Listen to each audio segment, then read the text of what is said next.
Hey you guys, it's Andrea Olson with Go Diaper Free. I'm going to record episode 164 for y'all.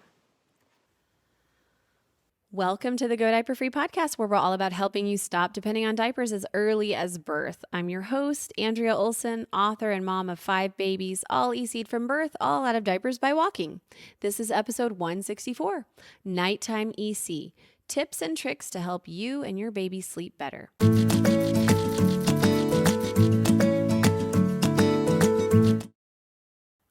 You guys, this is a guest post from our Go Diaper Free certified coach trainee, Maja, who hails from Croatia. You can read the written version of today's show over at godiaperfree.com/164, where I will also link to all the things we mentioned in today's episode and show some really adorable pictures of Maja's nighttime EC setup and techniques. We will also be replying to comments over there, so come on by when you're finished.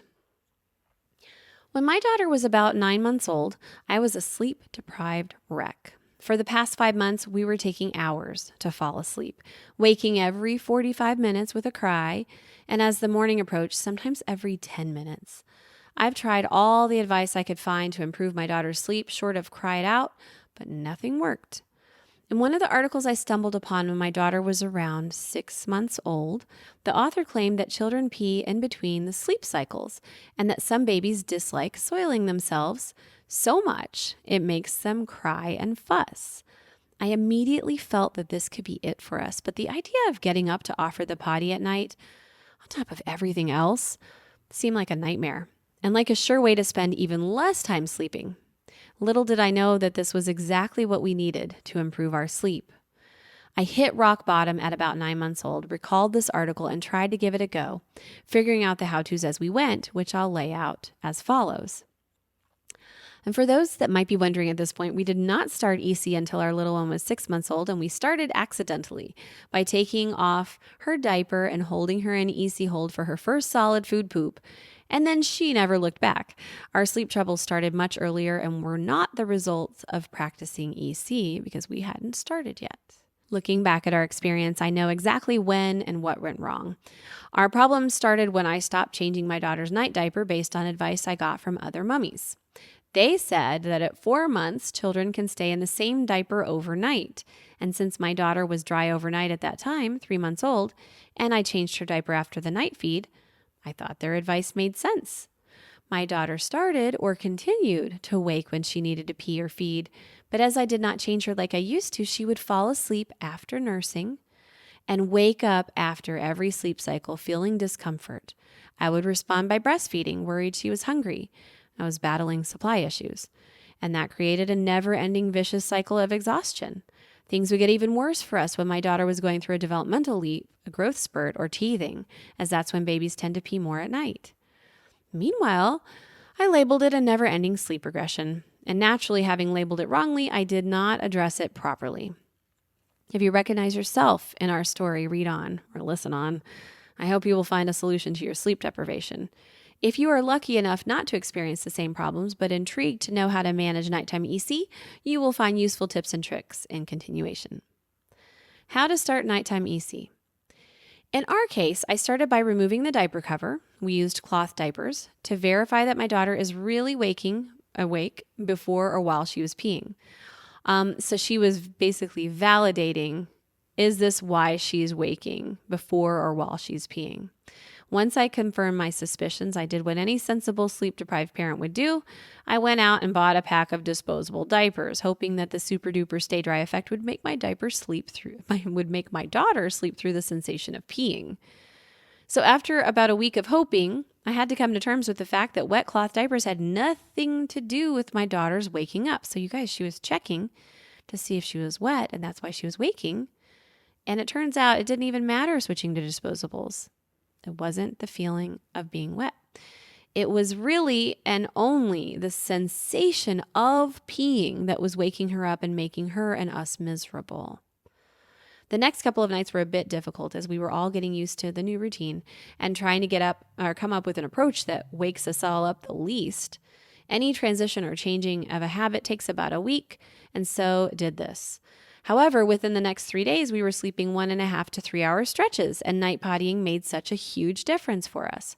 So, of course, I got greedy and tried the disposables again, hoping she'd sleep even longer, to no avail. After that, I was committed to nighttime EC.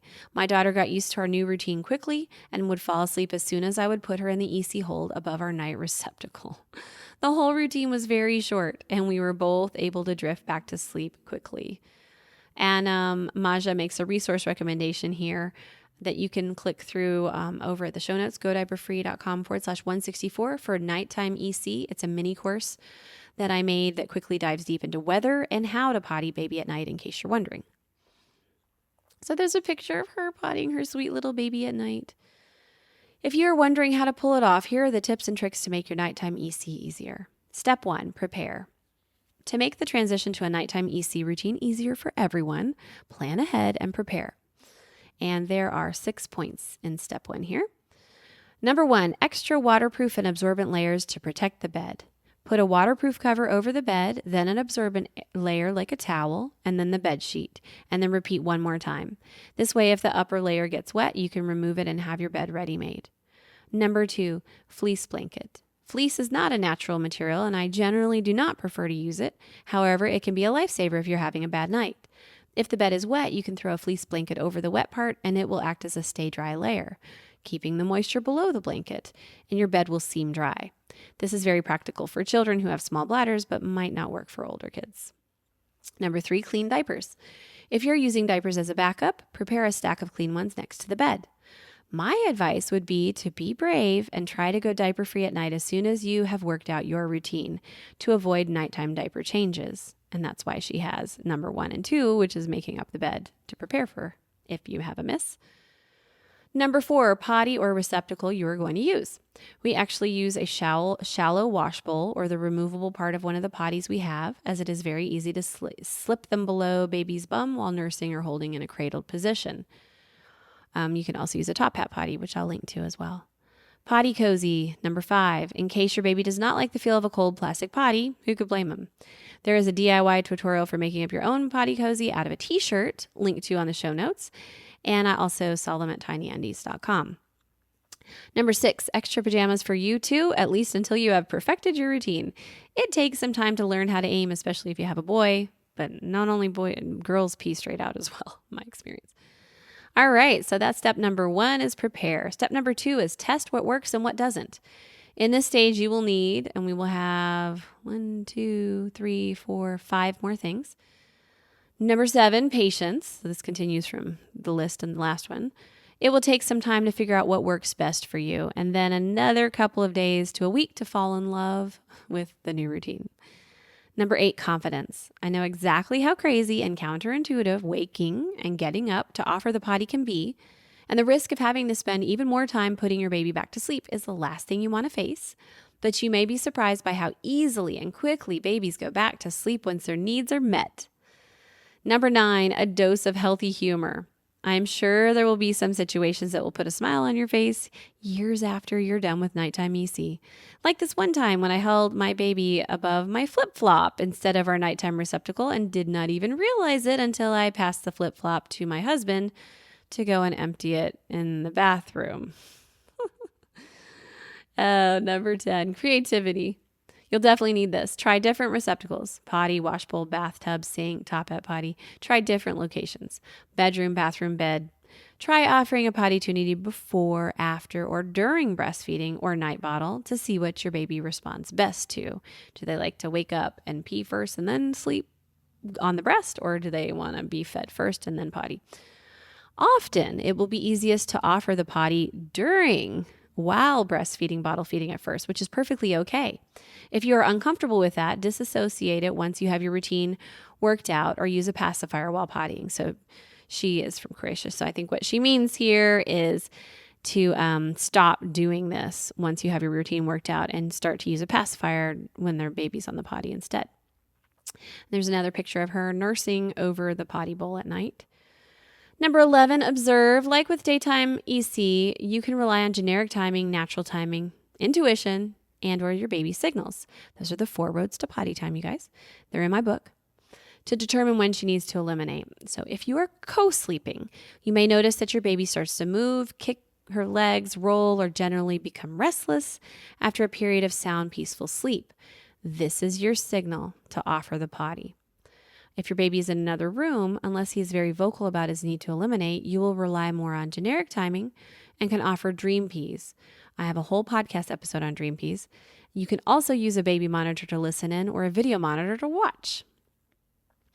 And number 12, because this is a continuous list from steps 1 and 2, cue. Use the same verbal or onomatopoeic cue you're using during daytime EC, and your baby will respond even in sleep. So this is pss for pee or for poop, or alternate them, and I'll stop making the cue noise. So all of you listening, all your babies don't start to pee while I'm talking to you, if they're listening. Now, step 3, step 1 was prepare. Step 2 was test what works and what doesn't. And step 3 is stick to your new routine. When you find a system that works, stick to it. You will probably discover nighttime patterns are more regular than daytime, and things will spread out. As the baby grows, they will pee in larger and larger intervals. Sleep versus nighttime EC, what to prioritize? There is no right or wrong answer. Choose whatever makes most sense for you and your family. For some families, it is nighttime EC. For others, it is diapering overnight. If your baby wakes at regular intervals, too frequently for it to be due to hunger, medical reasons, developmental leaps, or growth spurts, and if your baby becomes even more restless as the morning approaches, or if you recognize yourselves in our story, I encourage you to try nighttime EC. If you sleep well, but feel this is a logical next step for your EC, go for it. You can always change your mind if it doesn't work for you. If you are lucky and your baby sleeps soundly through the night and you do not want to mess with that, you can continue to diaper at night and EC during the day, guilt-free, until your toddler naturally starts to stay dry overnight, or until you are ready to do nighttime potty training. Check out my other book for that one.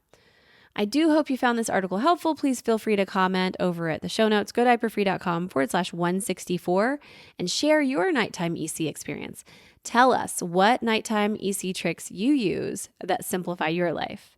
And again, she recommends my book, Go Diaper Free, that simplifies EC beginning to end. You can go get that at godiaperfree.com/thebook or look at the show notes. We will see you over there. Thank you so much, Maja, for this wonderful, wonderful article. And these pictures are awesome. You guys definitely go to the blog post just to see them. Till next time, happy pottying, y'all. I'm Andrea Olson, and you've been listening to the Go Diaper Free podcast at godiaperfree.com. We'll see you soon. Thank you so much for watching me record this. So we're going to have actual videos coming up soon and some more things on the YouTube channel. But meanwhile, I do show this podcast every week. Me recording it is my best way to get those of you subscribed to my YouTube channel listening to my podcast without having to open a podcast. So you're welcome. Yay. And I like the company. I like to have an audience to read and riff and do the whole podcast too. So tell me in the show notes, or you don't even need to go to the show notes for this. Just comment below this video what nighttime tricks and treats and tips and other things do you use for your baby? What has simplified your life doing nighttime EC or not? What is it? So share below. And if you have a question, share that too, and we'll be sure to answer it. Please hit subscribe and the bell, and we'll let you know when the next video is up. Take care.